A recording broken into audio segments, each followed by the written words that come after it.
नमस्कार, स्वागत करता हूं आप सभी का आपके अपने YouTube चैनल आजाद जेपीएससी एकेडमी पर। इंडियन ज्योग्राफी यानी भारतीय भूगोल के तहत आज एक टॉपिक में लाया हूं, भारत का सामान्य परिचय। भारत के सामान्य परिचय के तहत हम लोग यहां पे देखेंगे इस वीडियो में भारत के कितने नाम हैं, भारत को पेनिनसुला यानी प्रायद्वीप क्यों कहते हैं, भारत को उपमहाद्वीप भी कहते हैं यानी सब कॉन्टिनेंट कहते हैं। ये तमाम चीजें समझेंगे। जब भी आप मैप खोलते हैं तो उस मैप में श्रीलंका भी नीचे रहता है। श्रीलंका हमारा देश तो है नहीं, बट श्रीलंका क्यों रहता है आज की वीडियो में समझेंगे। साथ ही साथ भारत के साथ जो लगे सीमा है, जो आपके एग्जामिनेशन में बार बार पूछे जाते हैं, उनको भी मैंने यहाँ पूरा कवर किया है। कितने स्टेट और कितने देश हमारे साथ लगे हुए हैं, अटैच्ड हैं, वो भी मैं दिखाऊंगा। सार्क में कितने कंट्री आते हैं वो भी दिखाऊंगा। भारत की अवस्थिति क्या है वो टोटल चीजें दिखाऊंगा। पश्चिमी तट, पूर्वी तट से बार बार प्रश्न पूछे जाते हैं, ये मैं बहुत अच्छे से याद करवा दूंगा। भारत की सर्वोच्च चोटी K2 है या फिर मैं कंचनजंगा को मानूं, ये तमाम उलझनों को मैं दूर करूंगा। लेकिन उसके पहले एक चीज और मैं समझाऊंगा, द्वीप क्या होते हैं, आइलैंड क्या होते हैं, प्रायद्वीप क्या होते हैं, उपमहाद्वीप क्या होते हैं और महाद्वीप क्या होते हैं, ये टोटल चीजें समझाऊंगा। तो चलिए वीडियो स्टार्ट करता हूं। सबसे पहला चीज, सबसे पहले मैं दिखाता हूं आपको भारत। सबसे पहले मैं बहुत बैक में ले चलता हूं, बहुत बैक में ले चलता हूं। अरबों साल पहले की बात है।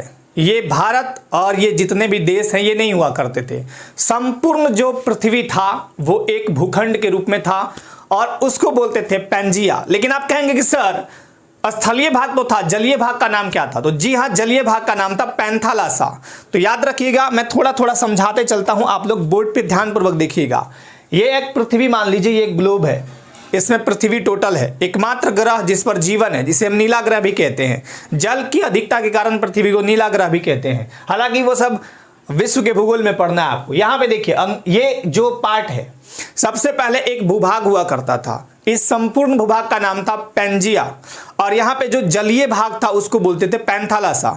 इस भूभाग का दो भागों में विभाजन हुआ, ऊपर वाले को अंकारा, नीचे वाले को गोंडवाना बोलने लगे। भारत की अवस्थिति कुछ इस तरह थी कि गोंडवाना लैंड में इस तरह से था। गोंडवाना लैंड का, तो आपसे क्वेश्चन पूछेगा कभी भी एग्जामिनेशन में कि भारत किसका पार्ट है, तो बोलिएगा गोंडवाना लैंड का, अंकारा लैंड का मत बोलिएगा।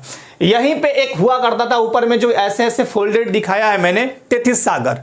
तेथिस सागर में बहुत सारे मलबे दबने के बाद हिमालय पर्वतमाला का उदय होता है। हालांकि ये वर्ल्ड ज्योग्राफी में कभी मैं समझा दूंगा, बहुत ध्यानपूर्वक समझिएगा।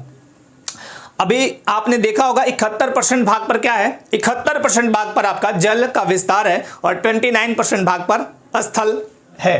71% जलीय विस्तार, 29% स्थल। इन चीजों से हटता हूं और आपको सीधे ले चलता हूं। भारत क्या है, गोंडवाना लैंड का एक पार्ट है। यहां बात खत्म हो गई। अब मैं लाता हूं भारत के 5 नाम। कभी भी शादी ब्याह होता है या कोई धार्मिक अनुष्ठान होता है तो वहां पे आपने सुना होगा, जो पंडित जी होते हैं वो बोलते हैं जम्बू द्वीपे भारत खंडे आर्यावर्त। ऐसा आपने सुना होगा आमतौर पर। शादी ब्याह में भी ऐसा होता है। भारत के 5 नाम है। आज से कोई पूछेगा कि भारत के कितने नाम है, 5 नाम एकदम मैं क्लियरली याद करवा दूंगा। पहला है जम्बू द्वीप। जम्बू द्वीप क्यों कहा जाता था? बहुत सारे जामुनों के पेड़ थे यहाँ द्वीप द्वीप पर लगे हुए, इसलिए इसका नाम जामुनों वृक्षों का द्वीप कहा जाता था। उसी से बन गया जम्बू द्वीप। उसके बाद आया आर्यावर्त। आर्यावर्त क्यों बोला गया? भारत में आर्यों का आगमन मध्य एशिया होते हुए, खैबर बोलन घाटी होते हुए यहाँ भारत में आए और यहाँ निवास करने लगे। 1500 BC यानी 1500 ईसा पूर्व में जब आर्य यहाँ आए थे, उनकी संस्कृति, उनका जो भाषा था संस्कृत था। आर्य लोग यहां रहने लगे। आर्यों का देश, आर्य का मतलब होता है सभ्य या श्रेष्ठ। आज के टाइम में जो भी भारत में लोग रह रहे हैं या भारत में जो भारतीय हैं और वो विदेश में भी रह रहे हों, गर्व करिए कि आप भारतीय हैं। भारत जैसा कोई विश्व में कंट्री है ही नहीं। ये मैं नहीं कह रहा हूं, ये टोटल चीजें आपको दिखाऊंगा प्रूफ के तौर पे। मैं तो कह ही रहा हूं, लेकिन आपको मेरी बात पे शायद यकीन ना हो, बट आपको मैं प्रूफ दिखा दूंगा कि आखिर भारत इतना ऐसा मजबूत कंट्री क्यों है और भारत को एक यूं कह दीजिए कि बहुत ही प्यारा नेशन है, बहुत ही प्यारा राष्ट्र है। समझेंगे यहाँ पे आर्यावर्त आर्यों का देश हुआ। आर्य का मतलब होता है सभ्य या श्रेष्ठ। हम लोग श्रेष्ठ है, हम लोग सभ्य हैं। ठीक है। तीसरा है भारतवर्ष। राजा दुष्यंत की पत्नी थी, राजा दुष्यंत की पत्नी शकुंतला थी, उनका एक बेटा था भरत, उन्हीं के नाम पे भारतवर्ष रखा गया था। बात करता हूं मैं हिंदुस्तान की। हिंदुस्तान कैसे आया?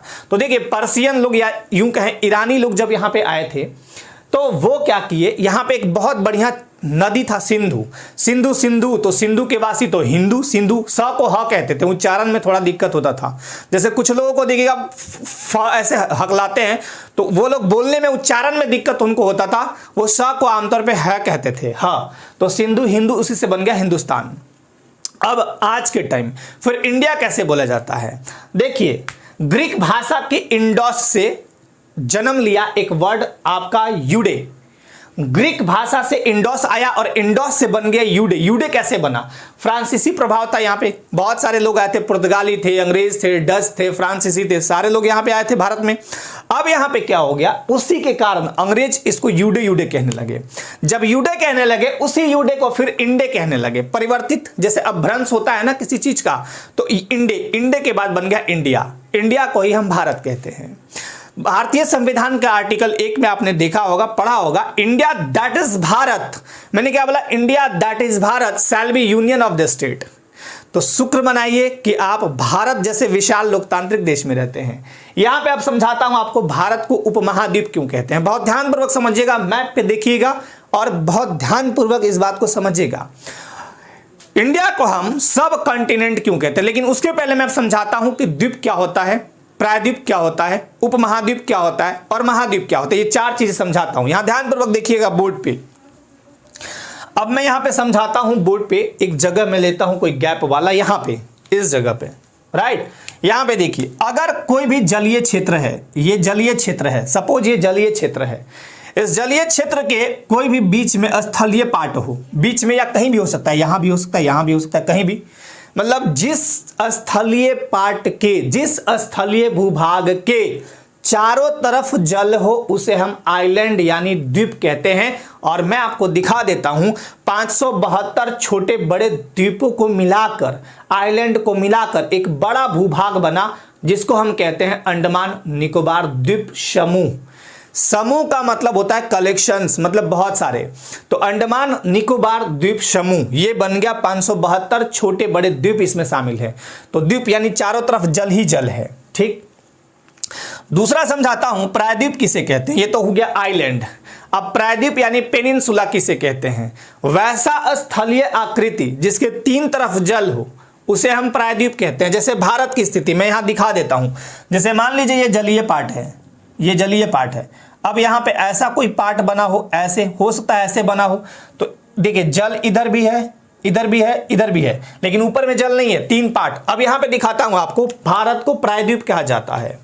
भारत को प्रायद्वीप क्यों कहते हैं, उत्तर में विशाल पर्वतमाला यहां से इस साइड से यहां तक ढका हुआ है। अगर इधर बात करूं मैं इस साइड, तो हिंदुकुश पर्वतमाला एकदम विशाल रूप लिए हुए है, तो इधर हिंदुकुश पर्वतमाला, इधर आपका कौन सा हो गया, उत्तर का विशाल हिमालय पर्वतमाला। यहां पे आपका म्यांमार है, इधर है अराकान योमा, और बच गया ये क्षेत्र बांग्लादेश, यहां पे इस साइड से लेके यहां से, और ये इधर है आपका बंगाल की खाड़ी यहां नीचे तक, इधर है आपका अरेबियन सी यानी अरब सागर, नीचे यहां पे आपका हिंद महासागर है।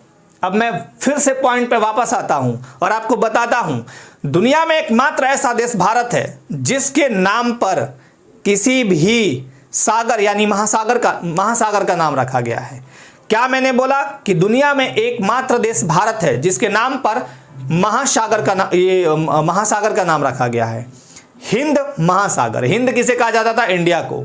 अब यहां पे समझिए, तो यह आपको समझ में आ गया होगा प्रायद्वीप किसे कहते हैं, जो तीन ओर जलीय भाग से घिरा हो, एक ओर स्थलीय भूभाग हो, मतलब तीन तरफ जलीय भाग हो, एक तरफ जल, दो तरफ जल, बंगाल की खाड़ी पूरा पानी है, इधर ये अरब सागर पूरा पानी है, और नीचे में आपका जो है वो है आपका कौन सा पार्ट, नीचे में कौन सा पार्ट है आपका, हिंद महासागर।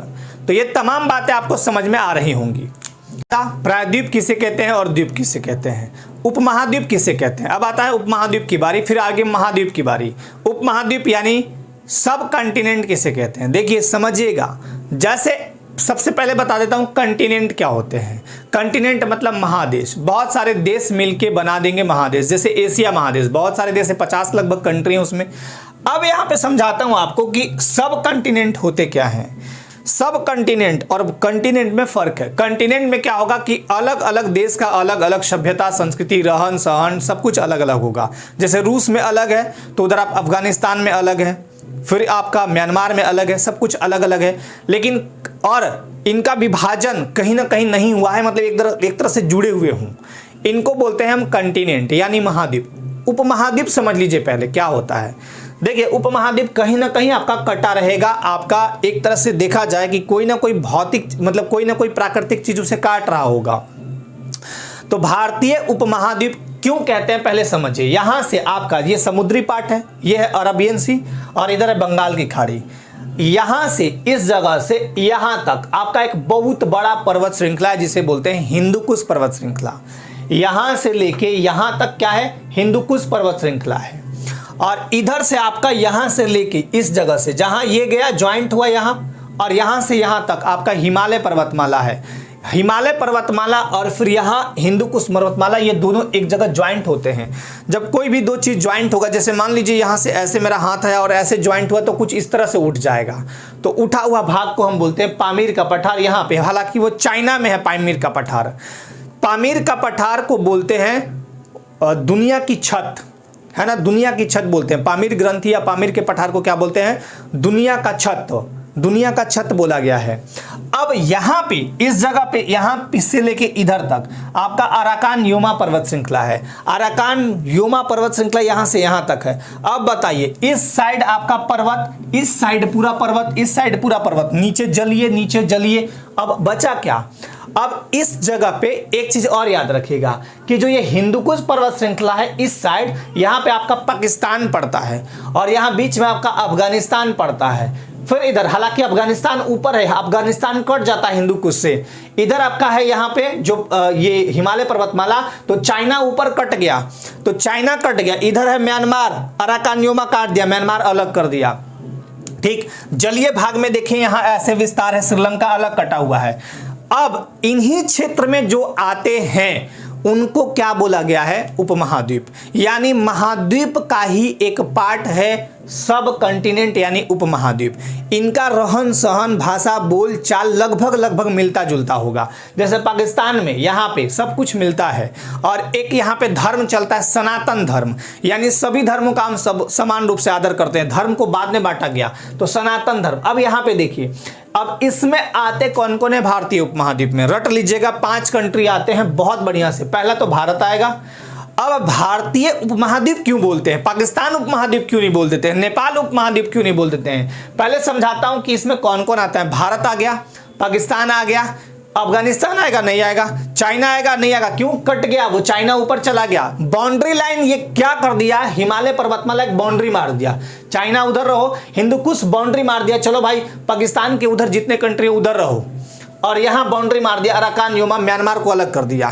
तो ये कंट्री कौन कौन आएंगे, पहला आएगा भारत, दूसरा आएगा पाकिस्तान, तीसरा यहां पे आएगा नेपाल, ये जगह नेपाल का है, यहां से यहां नेपाल, यहां भूटान, तो नेपाल भूटान, तो कितने होगा टोटल, और एक बच गया आपका बांग्लादेश, बांग्लादेश ये वाले पार्ट में, तो टोटल 5 आएंगे भारतीय उपमहाद्वीप में।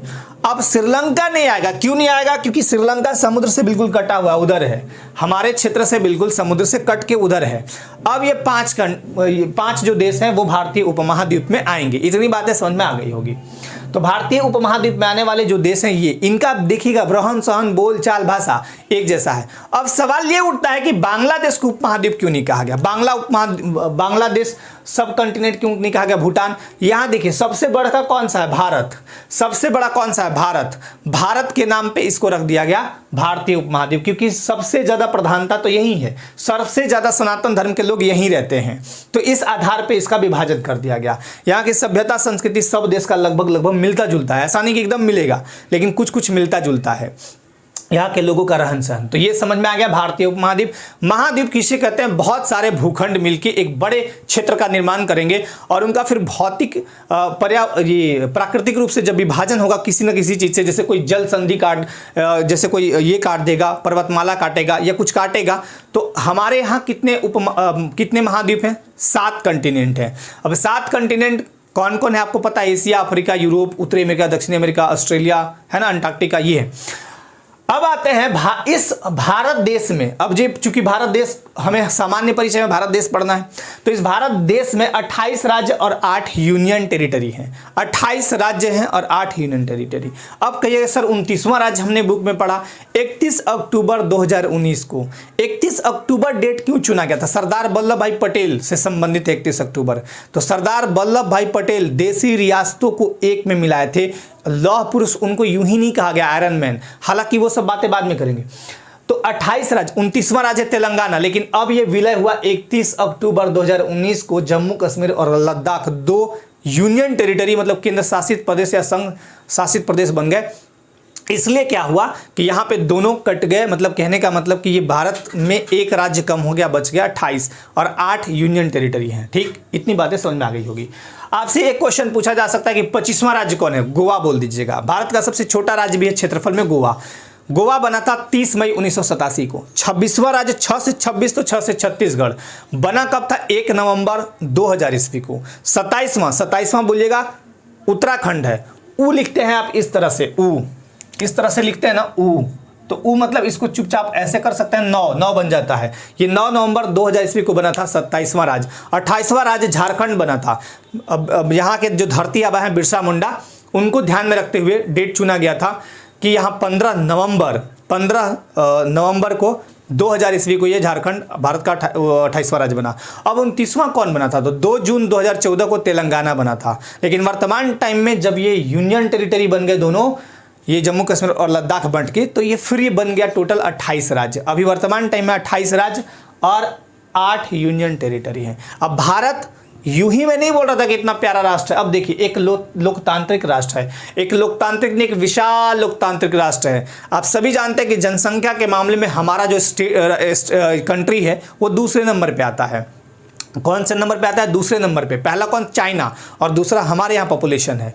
इतना पॉपुलेशन होने के बाद, विश्व में दूसरा ज़्यादा पॉपुलेशन होने के बाद, यहाँ लगभग 80 करोड़ से भी ऊपर मतदाता हैं, वोटर्स, फिर भी हम बहुत अच्छे शानदार तरीके से वोटिंग कराते हैं और दुनिया सीखती है भारत से कि इतना अच्छा लोकतांत्रिक राष्ट्र आप हैं। लोकतंत्र का मतलब क्या होता है? जैसे डेमोक्रेटिक का मतलब क्या होता है? Democratic nation. इसका मतलब क्या होता है? लोक मतलब लोग और तंत्र मतलब शासन, यानी लोगों का शासन। हम लोग जिसको चाहेंगे उसको राजा चुन लेंगे, मतलब हम लोग जिसको चाहेंगे उसको प्रधानमंत्री सीएम चुन लेंगे, उसको वो कर देंगे वोट देके, जिसको चाहे सत्ता में ला सकते हैं।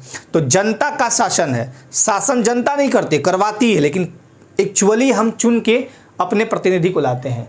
एक गणतंत्रात्मक राष्ट्र है, तो बहुत बड़ा विशाल है ये। एक गणतंत्रात्मक राष्ट्र है, यानी रिपब्लिकन नेशन है। गणतंत्र का मतलब होता क्या है? ऐसा राष्ट्र जहां का राजा वंशानुगत ना होकर पब्लिक द्वारा चुना जाए, उसी को गणतंत्र बोलते हैं। हमारा जो राष्ट्र है वो गणतंत्र कब बना था? तो 26 जनवरी 1950 को। अब संघवाद, यहाँ फेडरलिज्म है। जितने भी स्टेट हैं 28 स्टेट प्लस 8 यूटी, ये सेंटर की तरफ झुके हुए हैं। भारत अर्थात इंडिया, नाम क्या है? संवैधानिक भारत अर्थात इंडिया। मैंने बताया भी था। एरिया 7वें नंबर पे आता है। इसका जो क्षेत्रफल है वो 7वें नंबर पे आता है। सबसे पहले मैं बता दूं जनसंख्या कितना है। कोई पूछ दिया तो बोलिएगा 1 अरब 21 करोड़ 5,69,573। 1 अरब 21 करोड़ 5,69,573, 17.5% पूरे विश्व के जनसंख्या का ये है। ठीक, ये तो वह सेकेंड नंबर पे, पहला चाइना है। अब आते हैं एरिया, यानी क्षेत्रफल के हिसाब से हम 7वें नंबर पे हैं। ये बहुत बार एग्जाम में पूछा गया है, सीक्वेंस भी दे देता है, कैसे याद कीजिएगा? देखिए याद करा देता हूं। सबसे पहले तो एरिया कितना है? 32,87,263 वर्ग किलोमीटर, 2.42% है पूरे विश्व का। अब ये एक चीज और कि 2019 में जो वन रिपोर्ट आई थी उसमें इसका 469 वर्ग किलोमीटर कर दिया गया। 32,87,469 वर्ग किलोमीटर, ये भी दिमाग में रखिएगा। अब आते हैं 7 जो बड़े कंट्री हैं, क्षेत्रफल के हिसाब से जो 7 बड़े कंट्री हैं उनको दिखाता हूं। रुक USA, USA को USA बोलिएगा, USA। USA लिखिएगा तो क्या पड़ेगा? USA। रुक USA, चीन बाइल भारत और जे। चीन में जितने भी खिलौने या जो भी बनते हैं, प्रोडक्शन बनते हैं, वो पूरे विश्व में भेजता है। और भारत बहुत बढ़िया एक तरह से वो उसका ये पार्टनर है। जो चीज़ें प्रोडक्शन करता है वहाँ पे चाइना, यहाँ भारत में लोग खूब जम के यूज करते थे, हालांकि अब कम हो गया, बहुत कम हो गया, और पहले खूब करते थे। तो रुक USA, चीन बाइल भारत, अर्जे मतलब कि अर्जना मतलब होता है एक तरह से अपनी जैसे संपत्ति है। आपके पास अगर अभी 1 लाख रुपए, कल 10 लाख हो गया, तो संपत्ति अरज रहे, मतलब कि जमा करना। तो रुक मतलब रूस हो गया, रूस से रूस हो गया, क से कनाडा हो गया, ऊ से यूएसए से हो गया ऊषा, ठीक। तो रूस, कनाडा, यूएसए, चीन मतलब चाइना, बा मतलब ब्राजील, आइल मतलब ऑस्ट्रेलिया, और भारत है ही 7वें नंबर पे, और 8वें नंबर पे है अर्जेंटीना। तो ये टोटल हो गए आपके 8 कंट्री। कैसे याद कीजिएगा? रुक, ऊषा, चीन, आइल, भारत, अर्जे, ऐसे याद कर लीजिएगा। तो 7वें नंबर पे हो गया। चलिए, ये बातें तो हो गई। उसके बाद आते हैं आगे। पॉपुलेशन में सेकंड नंबर है वसुधैव कुटुंबकम, सनातन धर्म चलता है। यहाँ हम लोग बोलते हैं कि सब लोग एक समान है, हम लोग प्रकृति से प्रेम करते हैं, बहुत बढ़िया सहानुभूति रखते हैं एक दूसरे के प्रति। ऐसा कंट्री पूरे विश्व में नहीं है, इसलिए भारत एक बहुत ही प्यारा कंट्री है। प्रायद्वीप पेनिनसुला मैंने समझा दिया। भारत क्या एक प्रायद्वीपीय देश है, कृषि प्रधान राष्ट्र है। आज भी देखिएगा हमारा जो अर्थव्यवस्था है, कहीं ना कहीं कृषि बहुत इंपॉर्टेंट रोल अदा करता है उस अर्थव्यवस्था में। याद रखिएगा कि यहाँ की एक सबसे महत्वपूर्ण नदी, जिसे कहते हैं कि कृषि में जान डालने वाली नदी, वो है गंगा। 2525 किलोमीटर है, 5 राज्यों से गुजरती है, और सबसे बढ़िया खेती यूपी और बिहार में देखी जाती है। पश्चिम बंगाल में धान सबसे ज़्यादा बढ़िया उपजता है, सबसे ज़्यादा धान उपजता है पश्चिम बंगाल में, और ये पश्चिम बंगाल में जाके सुंदरवन डेल्टा भी बनाती है। ये सब बाद में समझेंगे। अनेकता में एकता वाला देश, ऐसा देश जहां का कल्चर, रहन सहन, खान पान अलग अलग स्टेट में अलग अलग है। अब झारखंड में अलग है, बिहार में थोड़ा अलग है, यूपी में अलग है, दिल्ली में अलग है, दिल्ली में अलग है, फिर इधर दक्षिण भारत में अलग है, इधर 7 सिस्टर्स में अलग है। फिर भी भारत को जब जरूरत पड़ती है तो सब लोग एक हो जाते हैं, यूनाइट हो जाते हैं। ऐसा कंट्री है। विश्व का सबसे बड़ा या विस्तृत लिखित संविधान वाला देश है ये। यूं ही नहीं है भारत प्यारा देश। आर्टिकल जब बन के तैयार हुआ था 26 नवंबर 1949 को, 2 वर्ष 11 महीने 18 दिन लगा था। 60 देशों से अधिक का संविधान पढ़ा था लोगों ने। यहाँ जो मेंबर थे भारतीय संविधान सभा में, 60 से भी अधिक देशों का संविधान पढ़ डाला था और बोला था कि हम विश्व का सबसे मजबूत संविधान वाला देश निर्माण करेंगे। एक बुक पढ़ने में लोगों का हालत खराब होता है। 67 गो संविधान का देश पढ़े थे वो, और तब जाके निष्कर्ष तब बनाए थे अपना। ऐसे ही नहीं लग गया 2 वर्ष 11 महीने 18 दिन। तो ये लगा। आर्टिकल उस समय 395 थे। उसके बाद अनुसूची जो था 8 था, शेड्यूल पार्ट था 22। वर्तमान टाइम में अगर आर्टिकल देखें तो देखिए घटते बढ़ते रहता है। 470 से अधिक अभी देखने को मिलता है। 8 की जगह 12 अनुसूची है, शेड्यूल है, और पार्ट 22 की जगह 25 है। अंग्रेजी संस्करण में देखिएगा ना, वर्ड यूं ही लंबा नहीं है, बहुत बड़ा। अंग्रेजी में जब बन के छप के तैयार हुआ था भारतीय संविधान, तो उसमें कितना वर्ड था, देखिए कितना शब्द था, 1,46,385 शब्द था। एकमात्र ऐसा देश भारत जिसके नाम पर किसी महासागर यानी हिंद महासागर का नाम है। ये तमाम बातें इधर तो आपको समझ में आ गई होंगी। अब मैं आपको समझाता हूं ये वाला चीज कि श्रीलंका आखिर हमारे इंडियन मैप में क्यों होता है। श्रीलंका हमारे इंडियन मैप में क्यों होता है? जब भी आप मैप खोलिएगा श्रीलंका लटका हुआ रहेगा, नारियल की आकृति के जैसा है। इसको हम लोग क्या बोलते हैं, पूर्व का मोती भी कहते हैं। देखिए क्यों। सबसे पहले समझिए प्रादेशिक जल सीमा। सबसे पहले तो मैं समझाता हूं कि ये ऐसा क्यों है। कोई भी देश है, कोई भी कंट्री है, अगर उसका अनन्य आर्थिक क्षेत्र जो होता है 200 समुद्री मील तक होता है। 1 समुद्री मील में होता है, पहले तो समझिए कि 1 मील में कितना होता है। 1 मील में होता है 1600 मीटर यानी 1.6 किलोमीटर, जो कि दौड़ होता है। जो डिफेंस में दौड़ होते हैं, जैसे आर्मी हो गया या डिफेंस में जो पैरामिलिट्री फोर्सेस हैं, अब स्वरूप थोड़ा चेंज हो सकता है, बट पहले जो दौड़ होते थे 1600 मीटर, तो 1 मील कहते हैं। 1 मील बराबर 1.6 किलोमीटर। यहाँ कहता है कि 1 समुद्री मील बराबर 1.8 किलोमीटर। 1.8 किलोमीटर। अनन्य आर्थिक क्षेत्र 200 समुद्री मील तक। तो आपका आधार रेखा, ये है आपका आधार रेखा। आधार रेखा कैसे बनता है, जैसे ये देखिए यहाँ टेढ़ा मेढ़ा ऐसे है, तो एक बेस रेखा खींच दिया जाता है इधर और एक इधर, क्योंकि हमारे तटरेखा है। तटरेखा किसे कहते हैं, जो समुद्री पाट से स्थल लगा हुआ है। जैसे इधर समुद्र है, इधर भी बंगाल की खाड़ी, ये क्या है, पानी पानी, इधर अरब सागर है, तो हमने एक लाइन खींच दिया यहाँ से 200 समुद्री मील तक जो भी क्षेत्र आएगा उसको मैप में दर्शाना है। क्योंकि मैप में हम श्रीलंका को दर्शाते हैं। आपने मैप खोल के देखिएगा तो मालदीव भी कहीं कहीं लटका हुआ मिलेगा नीचे, छोटा सा एकदम, लगता तो नहीं है लेकिन मिलेगा। इसी मैप में आपको अंडमान निकोबार द्वीप समूह मिलता है और इसी मैप में आपको लक्षद्वीप भी मिलता है, याद रखिएगा। तो इसीलिए आपका कोई भी कंट्री हो, इंडिया ही नहीं, कोई कंट्री का मैप खोलिए, 200 समुद्री मील तक आधार रेखा से जो आएगा उसको मैप में आपको दर्शाना ही एक नियम बनाया गया है। खैर, अब यहां मेन बातें इधर आपको समझाता हूं, कैसी अवस्थिति है, क्या क्या यहां आपको जानना चाहिए। सबसे पहले तो इसकी आकृति के बारे में लेते हैं। चतुर्भुजाकार है, आपको दिख भी रहा होगा, 1 2 3 4 ऐसे चतुर्भुजाकार, ठीक, चतुर्भुजाकार है, उत्तरी पूर्वी गोलार्ध में है, उत्तरी पूर्वी गोलार्ध में ये है, और ये है आपका दक्षिण एशिया के मध्य में। अब मैं आपको एक चीज़ बताता हूँ, यदि ये चीज़ें समझ में नहीं आ रहा हो, अभी मैं अक्षांशीय और देशांतरीय विस्तार भी बताऊंगा। ये चीज़ें समझ में नहीं आ रहा हो कि अक्षांश क्या है, देशांतर क्या है, तो डिस्क्रिप्शन में मैं लिंक दे दूंगा। अक्षांश और देशांतर मैंने बहुत ही बेहतर तरीके से डिजिटल बोर्ड पे समझाया है, वो आप देख सकते हैं, मैं डिस्क्रिप्शन में उसका लिंक दे दूंगा। सबसे पहले दक्षिण एशिया के मध्य में है। अब दक्षिण एशिया में जो कंट्री हैं, सबसे पहले तो समझा देता हूं दक्षिण एशिया में कौन कौन कंट्री आते हैं, लेकिन उसके पूर्व मैं समझाऊंगा कि अक्षांशीय और देशांतरीय विस्तार क्या है, फिर वहां पे चलता हूं। देखिए, अक्षांशीय विस्तार और देशांतरीय विस्तार है ये उत्तर। सबसे पहले तो समझिए कि जो देशांतर है, देशांतरीय दृष्टिकोण से देखें तो ये पूर्वी देशांतर में आता है। मैप में समझिएगा, जब ग्लोब देखिएगा ना, वहाँ पे भी आप समझ सकते हैं, वीडियो देख लीजिएगा, वहाँ समझ में आपको आ जाएंगे। तो ये आता है पूर्वी देशांतर में, और अक्षांशीय दृष्टिकोण से देखें तो उत्तरी अक्षांश में आता है, उत्तरी अक्षांश, उत्तरी गोलार्ध में आता है। तो यहाँ पे क्या लिखा है, उत्तर पूर्वी गोलार्ध में, उत्तर में पूर्वी में। चलिए, 8 डिग्री 4 मिनट उत्तरी अक्षांश से, मैंने क्या बोला, उत्तर, फिर दक्षिण मत जाइएगा, दक्षिण में नहीं है, उत्तर में। 8 डिग्री 4 मिनट उत्तरी अक्षांश से लेकर 37 डिग्री 6 मिनट उत्तरी अक्षांश तक भारत का अक्षांशीय विस्तार। देशांतरीय विस्तार पूछेगा तो बोलिएगा 68 डिग्री 60 मिनट पूर्वी देशांतर। पूर्वी देशांतर मैंने बोला किस देशांतर में, तो पूर्वी देशांतर। किस अक्षांश में, तो उत्तरी अक्षांश। फिर से एक बार, 8 डिग्री 4 मिनट उत्तरी अक्षांश से लेकर, ये उत्तरी ही है, 37 डिग्री 6 मिनट उत्तरी अक्षांश तक। फिर 68 डिग्री 7 मिनट से लेकर 97 डिग्री 25 मिनट पूर्वी देशांतर। 68 डिग्री 7 मिनट पूर्वी देशांतर से लेकर 97 डिग्री 25 मिनट पूर्वी देशांतर की है भारत की अवस्थिति। यहाँ पे एक एक बिंदु दिया गया है जिससे हम पहचान पाए कि ये मेरा एरिया ऐसे ऐसे था, डॉट डॉट बिंदु।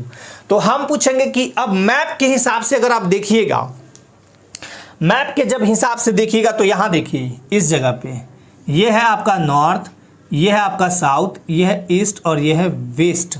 ये देखिए, ऊपर में नॉर्थ यानी उत्तर, नीचे में दक्षिण, इधर पूरब, इधर पश्चिम। उत्तरी बिंदु पूछेगा भारत का सबसे उत्तरी बिंदु कौन सा है, और दक्षिणी बिंदु कौन सा है, और दक्षिणतम बिंदु, क्योंकि यहाँ भी हमारा ये पार्ट है एक अंडमान निकोबार, और अंडमान निकोबार ये इससे नीचे है। तो एक तो दक्षिणी बिंदु हो गया, एक दक्षिणतम बिंदु, दोनों बताता हूँ। उत्तरी बिंदु बोलिएगा इंदिरा कॉल। अब देखिए, उत्तरी मतलब ये, जब भी मैप देखिएगा खड़े होके तो ऊपर लगेगा आपको। जब भी इंदिरा को कॉल लगाना हो मोबाइल में, अगर नेटवर्क नहीं पकड़ा तो मोबाइल को नीचे नहीं करके ऊपर लो करता है।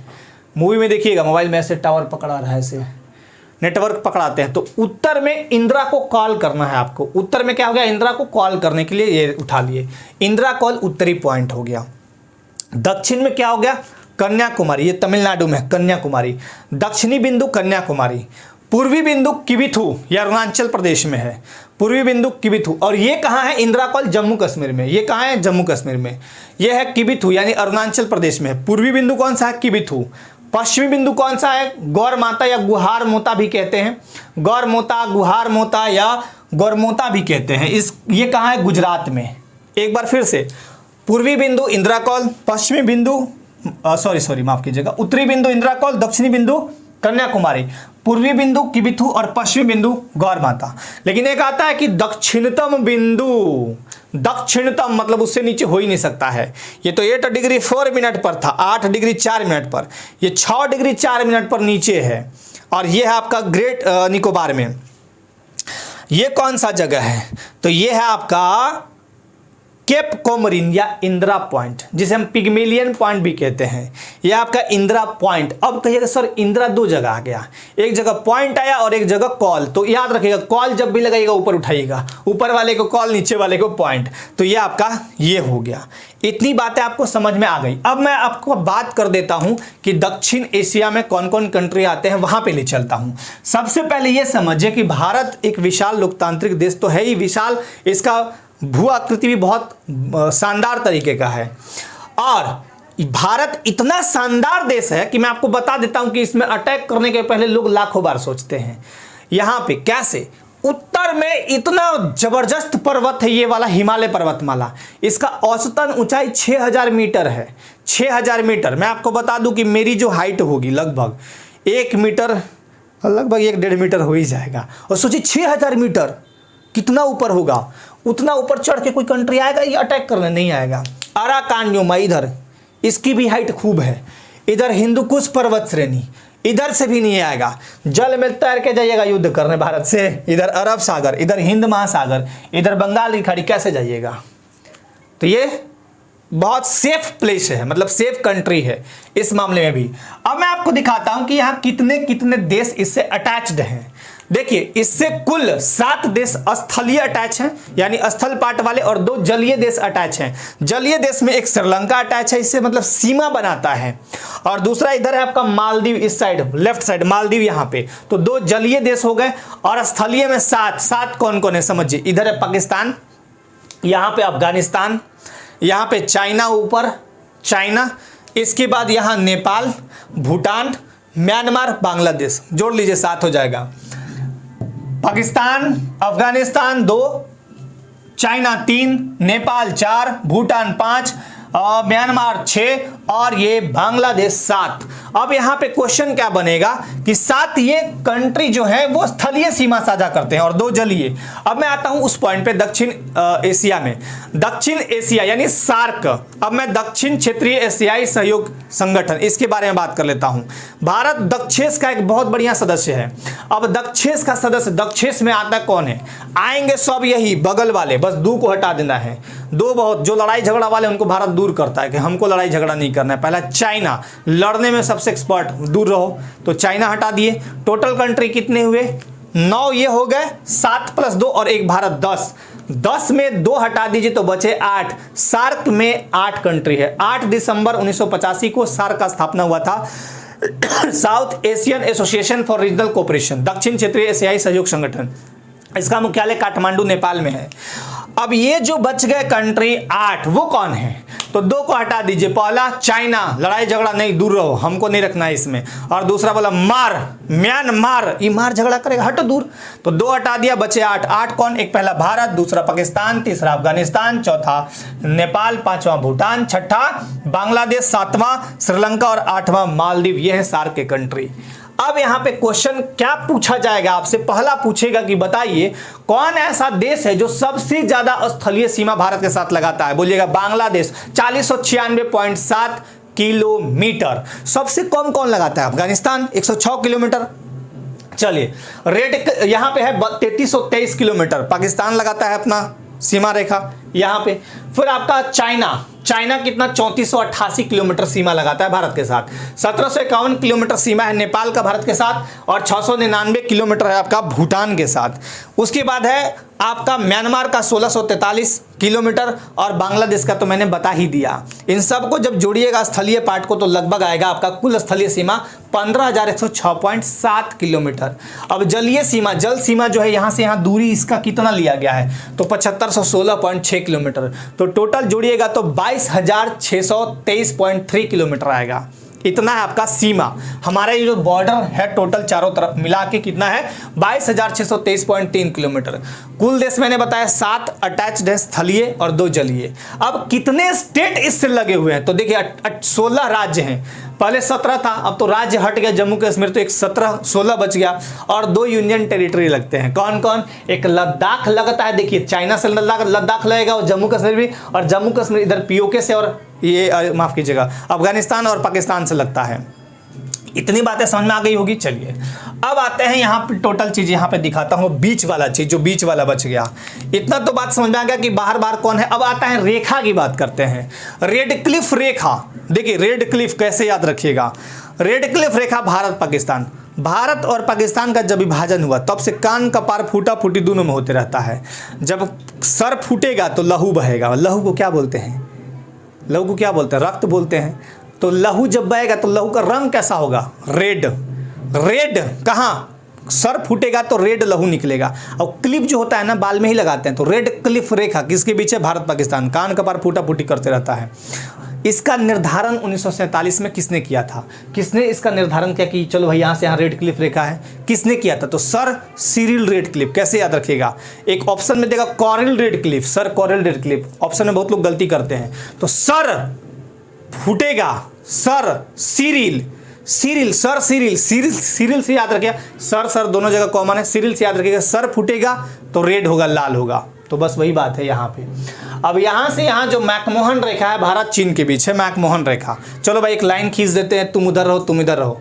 इसका निर्धारण 1914 में ही हो गया था। इसके निर्धारण करता थे सर हेनरी मैकमोहन। तो मैकमोहन रेखा इन दोनों के बीच है। एक रेखा है डुरंड रेखा, भारत और माफ कीजिएगा पाकिस्तान और अफगानिस्तान के बीच डुरंड रेखा। डुरंड रेखा पाकिस्तान और अफगानिस्तान के बीच, इसका निर्धारण किसने किया था? तो ये बहुत पहले हुआ था, 1896 में हेनरी डुरंड ने किया था। दक्षिण एशिया का सबसे बड़ा देश भारत है। दक्षिण एशिया का सबसे बड़ा देश क्यों है? पॉपुलेशन में भी बड़ा है, क्योंकि दक्षिण एशिया में चाइना नहीं है, और एरिया में भी बड़ा है। मैंने जितने 8 कंट्री का नाम लिया था यहाँ पे अभी, चाइना और म्यांमार को हटा के, एरिया देख लीजिए भारत का बड़ा है, पॉपुलेशन देख लीजिए भारत का बड़ा है। तो दक्षिण एशिया का सबसे बड़ा देश दोनों, यानी कि एरिया और पॉपुलेशन दोनों में कौन है? आपका भारत है। चलिए, लद्दाख को हम भारत का शीत मरुस्थल भी कहते हैं। लद्दाख को भारत का शीत मरुस्थल, वैसे देखिएगा आपका राजस्थान में थार मरुस्थल भारत का सबसे बड़ा मरुस्थल है, ठीक है ना। अब यहाँ पे आइए इधर वाले पार्ट पे। अब यहाँ पे एरिया की बात करता हूँ। एरिया क्या है? तो देखिए एरिया के हिसाब से अगर हम देखें तो सबसे बड़ा स्टेट कौन सा है? राजस्थान। लेकिन पूछ देगा कभी कि मान लीजिए दूसरा कौन सा है, तो मध्य प्रदेश। एरिया यानी कि क्षेत्रफल के हिसाब से सबसे बड़ा भारत का सबसे बड़ा राज्य कौन सा है? तो राजस्थान। और दूसरा राज्य एमपी। सबसे छोटा राज्य भारत का क्षेत्रफल में कौन है? तो गोवा है। अब सबसे बड़ा यूटी, यूनियन टेरिटरी यानी केंद्र शासित प्रदेश, क्षेत्रफल में कौन है? तो लद्दाख है। अभी वर्तमान टाइम में कौन है? लद्दाख। और सबसे कम लक्षद्वीप। लक्षद्वीप क्षेत्रफल में भी कम है और जनसंख्या में भी कम है। पॉपुलेशन की बात करें, पॉपुलेशन यानी जनसंख्या, सबसे बड़ा पॉपुलेशन वाला राज्य जो है यूपी है। यूपी के बाद कौन है? महाराष्ट्र। उसके बाद बिहार। यूएमबी याद रखिए। यू उत्तर प्रदेश, एम मतलब महाराष्ट्र और बी मतलब बिहार। ये 3 क्रम से हैं एकदम बड़े राज्य। सबसे छोटा पॉपुलेशन में राज्य कौन सा है? सिक्किम। सबसे बड़ा केंद्र शासित प्रदेश जो पॉपुलेशन में महान हो, मतलब बहुत बड़ा हो, नई दिल्ली, बहुत बड़ा पॉपुलेशन है वहाँ। और सबसे छोटा पॉपुलेशन में लक्षद्वीप है। अब यहाँ भारत में कर्क रेखा गुजरता है। कर्क रेखा किसको बोलते हैं? 23.5 डिग्री उत्तरी अक्षांश रेखा को कर्क रेखा यानी ट्रॉपिक ऑफ कैंसर कहते हैं। ट्रॉपिक ऑफ कैंसर कहते हैं कर्क रेखा को। ये भारत के 8 राज्यों से गुजरता है। मित्र पर गमछा झाड़ बहुत फेमस ट्रिक है। मी से हो गया मिजोरम, त्रि से त्रिपुरा, प मतलब पश्चिम बंगाल, र मतलब राजस्थान, 4 स्टेट हो गए। ग मतलब गुजरात, म मतलब एमपी मध्य प्रदेश, छ मतलब छत्तीसगढ़ और झार मतलब झारखंड। 8 राज्यों से कर्क रेखा गुजरता है। एक चीज और नोट करिएगा, कर्क रेखा और मानक समय रेखा जो हमारा है, हमारा जो मानक समय रेखा है वो 5.5 घंटा आगे है ग्रीनविच मीन टाइम से।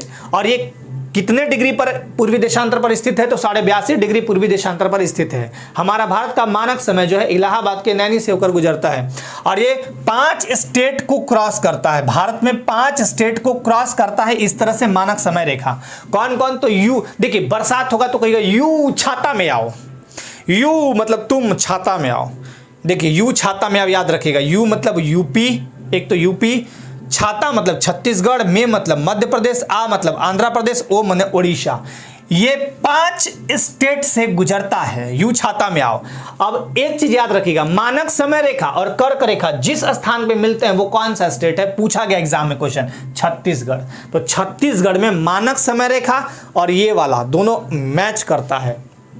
ठीक, यहां से यहां तक विस्तार क्या है भारत का? अगर बात करें यहां से यहां तक विस्तार क्या है, तो यहां से यहां तक मतलब हम कहां से कहां ले रहे हैं? ये वाला, यहां से मतलब उत्तर से दक्षिण तक, उत्तर से दक्षिण तक लंबाई। अब आप देखिए यहां से यहां तक लंबा ज्यादा है कि यहां से यहां तक? तो लगेगा यहां से यहां बहुत ज्यादा है। मतलब जम्मू कश्मीर से कन्याकुमारी का दूरी नाप दे रहे हैं सीधे सीधे, तो वो है आपका 3214 किलोमीटर। 3214 किलोमीटर। अब कहें पूरब से पश्चिम लंबाई नापो जी, यहां से यहां तक ऐसे सीधे। अब नापिएगा तो सीधे नापिएगा, टेढ़े मेढ़े तो नहीं जाइएगा। तो चलिए यहां से यहां नाप दिए, कितना है? तो 2933 किलोमीटर। ये कितना है? उत्तर से दक्षिण 3214 किलोमीटर दूरी यहां से यहां तक। और यहां अरुणाचल प्रदेश से लेकर गुजरात तक की दूरी है 2933 किलोमीटर। अरुणाचल प्रदेश में सबसे पहले सूरज निकलता है और ये सूरज निकल के 2 घंटा बाद यहां दिखेगा गुजरात में, राजस्थान में। तो गुजरात में जो सूरज आएगा वहाँ से, यहाँ से आएगा सूरज तो 2 घंटा लेट से पहुँचेगा, इसके बीच दूरी ही इतनी है। अब यहाँ पे एक चीज़ समझिएगा, भारत के 5 लैंड लॉक्ड का मतलब कहीं से कोई अटैच नहीं होगा, मतलब ऐसा जगह कि एकदम किसी दूसरे देश की सीमा के साथ ना हो, समुद्री सीमा के साथ ना हो, एकदम अपने ही एरिया को कवर किए हुए बीच में हो। जैसे हम बोले यहाँ पे अगर कोई स्टेट है या ये जगह तो लैंडलॉक नहीं होगा क्योंकि ये नेपाल से सटा हुआ है। अब बीच में कोई होगा तो एकदम लैंडलॉक हो गया, चारों तरफ हमारे ही स्टेट से सटा हुआ होगा। तो लैंडलॉक यानी भू अवस्थित या उसको बोलते हैं स्थलरुद्ध देश। ये है 5, माफ कीजिएगा राज्य, यहाँ पे राज्य लिख दीजिए, देश लिखा गया है गलती से, है ना। स्थलरुद्ध राज्य कौन से हैं? 5 हैं। कौन कौन? हरियाणा, मध्य प्रदेश, आप मैप में देखिएगा एकदम चारों तरफ से भारतीय राज्य घेरे हुए हैं। हरियाणा, मध्य प्रदेश, फिर छत्तीसगढ़, झारखंड और तेलंगाना। कौन कौन? हरियाणा, मध्य प्रदेश, छत्तीसगढ़, झारखंड, तेलंगाना, ये 5 है लैंडलॉक्ड स्टेट। ठीक। नॉर्थ ईस्ट या 7 सिस्टर्स में आते हैं 7 राज्य। कौन कौन आते हैं दिखा देता हूं। ये तो सिक्किम है, इसको छोड़ दीजिए। भारत का सबसे छोटा राज्य कौन सा है? सिक्किम। भारत का सबसे छोटा राज्य पॉपुलेशन के हिसाब से, जनसंख्या के हिसाब से सिक्किम है। इसके बाद जैसे ही बढ़िएगा, असम, मेघालय, असम हो गया, मेघालय हो गया, फिर आपका अरुणाचल प्रदेश हो गया, मिजोरम हो गया, त्रिपुरा हो गया, है ना, मिजोरम, मणिपुर, त्रिपुरा। तो ये 7 जो स्टेट हैं वो आपके कौन होंगे? एक बार फिर से रिवाइज करवा देता हूं। असम, मेघालय, अरुणाचल प्रदेश, असम, मेघालय, और फिर आपका अरुणाचल प्रदेश, फिर आपका नागालैंड, मिजोरम, त्रिपुरा, और कौन बच गया? एक बार, असम, मेघालय 2, अरुणाचल प्रदेश 3, नागालैंड 4, मणिपुर और मिजोरम और त्रिपुरा 4, 3, 7। ये 7 स्टेट जो हैं इन्हीं को 7 सिस्टर्स कहते हैं। अब एक ऐसा स्टेट भारत का जो बहुत यूनिक है, यूपी, उत्तर प्रदेश। उत्तर प्रदेश क्यों यूनिक है? सबसे ज्यादा राज्य, 8 राज्य के साथ ये सीमा साझा करता है, मतलब अटैच है 8 राज्यों से, और एक दिल्ली से भी अटैच है, एक यूटी दिल्ली से भी। सोनभद्र जिला यूपी का है, वो 4 स्टेट को छूता है। सोनभद्र जिला कौन कौन 4 स्टेट है? मध्य प्रदेश, बिहार, छत्तीसगढ़ और झारखंड, इन 4 को छूता है। ठीक है, इतनी बातें समझ में आ गई होंगी। अब आते हैं यहाँ पे, ये देखिए यहाँ पे शून्य रेखा, यहाँ पे ये क्या करता है? भारत और बांग्लादेश के बीच है शून्य रेखा, मतलब भारत और बांग्लादेश के बीच कौन सी रेखा है? शून्य रेखा। भारत यानी त्रिपुरा, भारत का जो त्रिपुरा पार्ट है ये वाला, और बांग्लादेश, इसके बीच है शून्य रेखा। 2 तट हैं आपके यहाँ, इस साइड 2 तट हैं, एक पूर्वी तट, इस वाले को हम बोलते हैं पूर्वी तट, इस वाले को पश्चिमी तट। पूर्वी तट, बहुत बार क्वेश्चन पूछे गए हैं कि पूर्वी तट को हम क्या बोलते हैं? पूर्वी तट को हम बोलते हैं कोरोमंडल तट। पूर्वी तट को क्या बोलते हैं? कोरोमंडल तट। और पश्चिमी तट को क्या बोलते हैं? मलाबार तट। पूर्वी तट को क्या बोलते हैं? कोरोमंडल तट, पश्चिमी तट को मलाबार तट। ये दोनों पूर्वी पश्चिमी जहां मिलते हैं वो नीलगिरी की पहाड़ियां, नीलगिरी की पहाड़ियां केरल और तमिलनाडु में देखने को मिलेंगी। अगर आपसे पूछा जाए भारत की सर्वोच्च चोटी, तो बोलिएगा K2। भारत की सर्वोच्च चोटी K2 ये जम्मू कश्मीर के POK, पाक ऑक्यूपाइड कश्मीर क्षेत्र में है, जिसकी ऊंचाई 8611 मीटर है, जिसकी ऊंचाई 8611 मीटर है। अब पूछेगा विश्व की सबसे ऊंची चोटी, तो ये नेपाल और तिब्बत में, नेपाल तिब्बत, यहाँ पे देखिए इस जगह पे नेपाल तिब्बत में Mount Everest 8848 metre, 8848 metre Mount Everest विश्व की सर्वोच्च चोटी है ये। ठीक, नेपाल में इसको सागर माथा भी कहते हैं, सागर का माथा जैसा है मस्तक।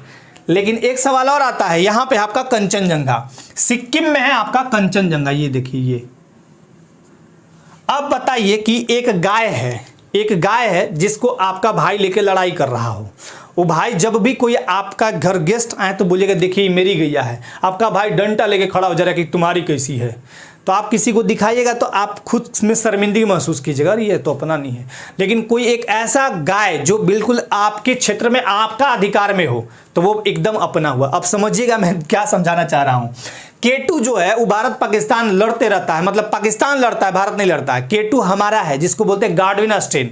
K2 की ऊंचाई है 8611 मीटर, भारत की सर्वोच्च चोटी। एक लाइन में क्वेश्चन पूछेगा, भारत की सर्वोच्च चोटी K2। जानते हैं इसको पाकिस्तान में चहगोरी नाम दे दिया है वो, पाकिस्तान लोग सगोरी या चहगोरी कहता है वो लोग अपना नाम देके, तो लड़ाई का डिस्प्यूट का कारण बन गया। भारतीय क्षेत्र में ये हिमालय पर्वतमाला में, भारतीय क्षेत्र में मतलब भारत में अवस्थित हिमालय पर्वतमाला की हिमालय पर्वतमाला की भारत में अवस्थित सर्वोच्च चोटी, भारत में अवस्थित पूछेगा तब बोलिएगा ये कंचनजंगा 8,598 मीटर ऊंचा है। कितना ऊंचा है ये? 8,598 मीटर ऊंचा है। ये कितना है? Mount Everest 8,848 metre. अब आपको क्लियर हो गया, विश्व की सर्वोच्च चोटी माउंट एवरेस्ट, भारत की सर्वोच्च चोटी K2, भारत में अवस्थित भारत की सर्वोच्च चोटी या हिमालय पर्वतमाला में अवस्थित भारत की सर्वोच्च चोटी, तो वो होगा कंचनजंगा 8,598 मीटर। तो ये तीनों। दक्षिण भारत की सर्वोच्च चोटी पूछ दिया तब, दक्षिण भारत है ना, ये प्रायद्वीपीय भारत भी बोलते हैं इसको। दक्षिण भारत में है आपका अनाईमुडी, यह है केरला में, केरला तमिलनाडु के पास पड़ता है अनाईमुडी। दक्षिण भारत की सर्वोच्च चोटी कौन सी है? अनाईमुडी। अनाईमुडी याद रखिए 2695 मीटर, 2695 मीटर। भारत का जब अध्ययन करिएगा ना, भारत का ज्योग्राफी, जब इंडियन ज्योग्राफी पढ़िएगा मैप के थ्रू, तो 4 पार्ट में ज्योग्राफी को बांटा गया है। भारत के भूगोल को 4 पार्ट में बांटते हैं। पहला कौन? ये देखिए उत्तर का पर्वतीय भाग, पर्वत टोटल आ गया इधर, पूरा पर्वत पढ़ना है आपको। फिर ये विशाल मैदानी क्षेत्र आ गया जिसमें यूपी, बिहार, राजस्थान, पंजाब, ये विशाल, पश्चिम बंगाल, ये सब आ गया। फिर तीसरा एक पार्ट आपका उत्तर का पूरा पर्वतीय भाग पढ़ लिया, दूसरा विशाल पर्वतीय मैदानी भाग पढ़ लिए, तीसरा प्रायद्वीपीय भारत, प्रायद्वीप बोलते हैं क्योंकि तीनों ओर जल से यहाँ घिर, प्रायद्वीप ये दक्षिण या दक्कन भारत बोलते हैं इसको। और चौथा पढ़ते हैं आप क्या? चौथा पढ़ते हैं ये जो ये वाला जलीय पार्ट है जो अंडमान निकोबार, अब ये लक्षद्वीप है ये। अब ये 4 भाग में पढ़ते हैं। अब जैसे जैसे आपका जो जहाँ जहाँ है विविधता, कई जगह है, यहाँ पर्वत है, पठार है, क्या है, नहीं है, यहाँ पे नदी है, झरने हैं, जलप्रपात है, बहुत सारी चीज़ें, मिट्टी है, ये सारे भूगोल के अंतर्गत आते हैं। तो ये आप पढ़ते हैं। अब यहाँ ये चीज़ें तो मैंने समझा दिया। अब 2-3 चीज़ें और इसमें बची है, बहुत ही इंपॉर्टेंट। ये तो हो गया। अब इधर देखिए, ये पश्चिमी तट को क्या बोलते हैं? मालाबार तट। पूर्वी तट को क्या बोलते हैं? कोरोमंडल तट। इतना हो गया। अब आ गया ये तट रेखा जो है वो टोटल तट रेखा, यानी यहाँ से लेके यहाँ तक ऐसी जो लंबाई है, इन तट रेखाओं की कुल लंबाई कितनी थी? 7516.6 किलोमीटर। कुल जलीय सीमा या तट रेखा कह दीजिए 7516.6 किलोमीटर। सबसे लंबा तट रेखा वाला राज्य गुजरात, सबसे लंबा तट रेखा वाला राज्य गुजरात कितना है? 1214.7 किलोमीटर। आप 1215 याद रखिए, 1215 किलोमीटर है। 1215 किलोमीटर गुजरात, सबसे लंबा तट रेखा। गुजरात ये देखिए इसे घूम घूम के स्प्रिंग को कभी देखिएगा घुमा घुमा रहता है। और एक पेन, स्प्रिंग को जब खोलेगा तो पेनवा से बड़ा हो जाएगा। स्प्रिंग देखने में इतना ही है, इतना छोटा सा रहेगा, लेकिन गोला गोला मुड़ा मुड़ा है। जब उसको खोलिएगा ना तो इससे दुगना तिगुना बड़ा हो जाएगा। स्प्रिंग के जैसा ऐसे घुमा है यहाँ गुजरात वाला पार्ट। छोटे हल्के में मत लीजिए घूमे हुए पार्ट को। गुजरात का तटरेखा सबसे लंबा है, नंबर 1 पे। सब सर्वाधिक तटरेखा जो सीमा है वो है 1214.7 गुजरात का। दूसरा नंबर पे आता है आंध्र प्रदेश 973.7 किलोमीटर। और सबसे छोटा तटरेखा वाला राज्य गोवा, छोटे सा क्या है, गोवा डूबा जैसा, कटोरी जैसा लगता है, 101 किलोमीटर न्यूनतम है ये। इतना बात समझ में आ गया। चलिए अब आते हैं इधर, इस वाले पार्ट पे आते हैं। इस वाले पार्ट में बच गया आपका अंडमान निकोबार द्वीप समूह और इधर बच गया आपका लक्षद्वीप। तो सबसे पहले आपका लक्षद्वीप समझाते हैं, छोटा पार्ट है, फिर अंडमान पे चलते हैं। लक्षद्वीप को बोलते हैं हम लोग समुद्रपुत्र, समुद्र का बेटा जैसा है। इसमें छोटे छोटे कई द्वीप जैसे छोटे हैं। लक्षद्वीप की राजधानी क्या है? कावारत्ती। अब यहाँ देखिए लक्षद्वीप में क्या है, एक है मिनिकॉय द्वीप, मिनिकॉय द्वीप, इसके नीचे है मालदीव। यहाँ 2 चैनल है। चैनल का मतलब समझिए, जैसे यहाँ पे कैसे था सीमा, जैसे यहाँ पे समझिए जल के पार्ट जो विभाजित करे, जलीय पार्ट को जो विभाजित करे वो उसको चैनल बना दिया जाता है। तो 9 डिग्री चैनल किसको विभाजित करता है, 8 डिग्री चैनल किसको विभाजित करता है और 10 डिग्री चैनल किसको विभाजित करता है, ये पूछा जाता है। देखिए 8 डिग्री चैनल जो बांटता है वो किसको बांटता है? लक्षद्वीप को मालदीव। अब लक्षद्वीप जो है, लक्षद्वीप तो पूरा पार्ट है, यहाँ तक पूरा पार्ट है। लक्षद्वीप में एक मिनिकॉय द्वीप, तो मिनिकॉय द्वीप को मालदीव से अलग करता है 8 डिग्री चैनल। मिनिकॉय द्वीप को मालदीव से अलग करता है 8 डिग्री चैनल। साथ ही साथ अरब सागर को हिंद महासागर से जोड़ता है। ये चैनल जो है अरब सागर और हिंद महासागर को 8 डिग्री चैनल जो है वो जोड़ता है। ठीक, 9 डिग्री चैनल को समझिए। 9 डिग्री चैनल यहां पे है ऊपर में। 9 डिग्री चैनल मिनिकॉय द्वीप को लक्षद्वीप से अलग करता है। अब मिनिकॉय द्वीप भारत का है, मालदीव दूसरा देश है, मिनिकॉय द्वीप हमारा ही है, द्वीप है छोटा सा। तो मिनिकॉय द्वीप को लक्षद्वीप से अलग कौन करता है? 9 डिग्री चैनल। इतनी बातें आपको याद रखनी है। यहां पे आइए इधर में, इस साइड में, राइट, यहां पे देखिए। अब ये है यहां से ऊपर लंबा एकदम दिख रहा होगा, यहां लंबा, यहां से यहाँ एक ऊपर में कोको द्वीप, कोको द्वीप के बीच और अंडमान निकोबार द्वीप के बीच है कोको चैनल। दोनों को विभाजित करता है। कोको द्वीप और अंडमान निकोबार द्वीप समूह को कोको चैनल विभाजित करता है।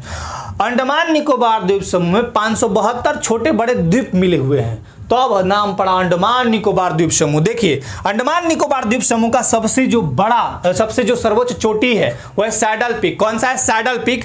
और ये अंडमान निकोबार को हम 4 पार्ट में बांटते हैं, उत्तरी अंडमान, मध्य अंडमान, दक्षिणी अंडमान और लिटिल अंडमान। तो ये सैडल पीक 738 मीटर ऊंचा है, अंडमान निकोबार द्वीप समूह की सर्वोच्च चोटी। जैसे भारत की सर्वोच्च चोटी K2 या गॉडविन ऑस्टिन, एक ही बात है, 8611 मीटर।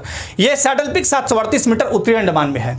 अब नीचे आइए, 10 डिग्री चैनल पड़ता है आपका। 10 डिग्री चैनल कहां पड़ता है? तो देखिए 10 डिग्री चैनल पड़ता है लघु अंडमान और कार निकोबार के बीच, लघु अंडमान और कार निकोबार के बीच। ठीक, अब यहां पे देखिए फिर है डंकन पास। एक है आपका डंकन पास, ये दक्षिण अंडमान और लिटिल अंडमान के मध्य है डंकन पास। एक आपका आता है ग्रेट चैनल। ग्रेट चैनल ये देखिए हिंद महासागर को अंडमान से जोड़ता है। हिंद महासागर ये नीचे वाला पार्ट को अंडमान से ग्रेट चैनल जोड़ता है। ठीक, और ग्रेट निकोबार द्वीप को इंडोनेशिया के सुमात्रा द्वीप से अलग करता है। ये आपका ग्रेट चैनल का काम है। इसका जो राजधानी है अंडमान निकोबार द्वीप समूह का वो है पोर्ट ब्लेयर। और पोर्ट ब्लेयर कहां पड़ता है? अब मैंने क्या बताया, अंडमान निकोबार द्वीप समूह के 4 भाग हैं। कौन कौन? उत्तरी अंडमान, मध्य अंडमान, दक्षिणी अंडमान और लिटिल अंडमान। तो राजधानी जो पोर्ट ब्लेयर है वो किस अंडमान में आता है?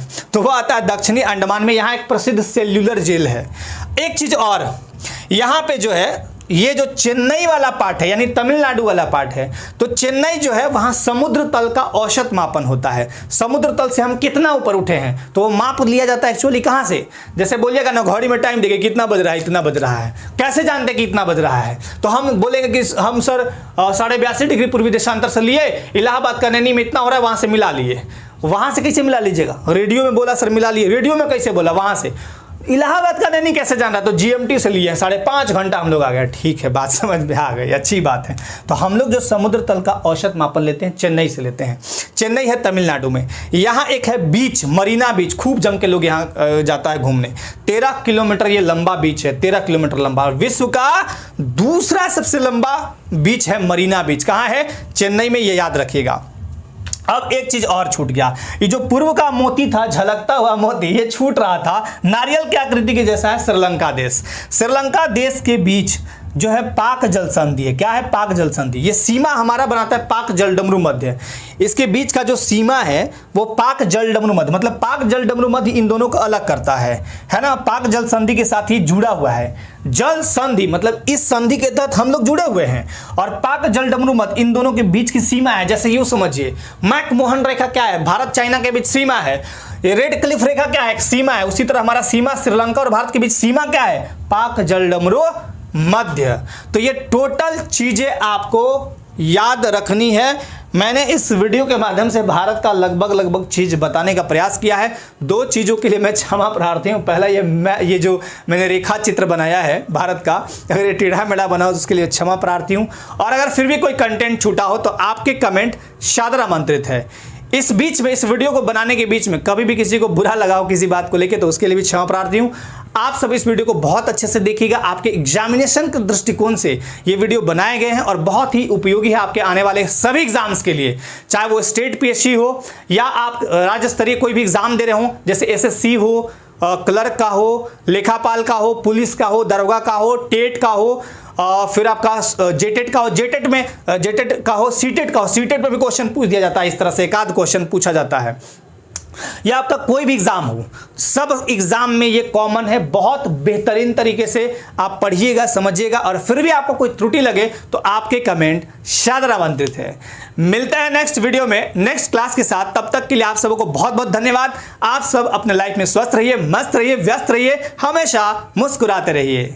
चलिए आज के लिए धन्यवाद। जय हिंद।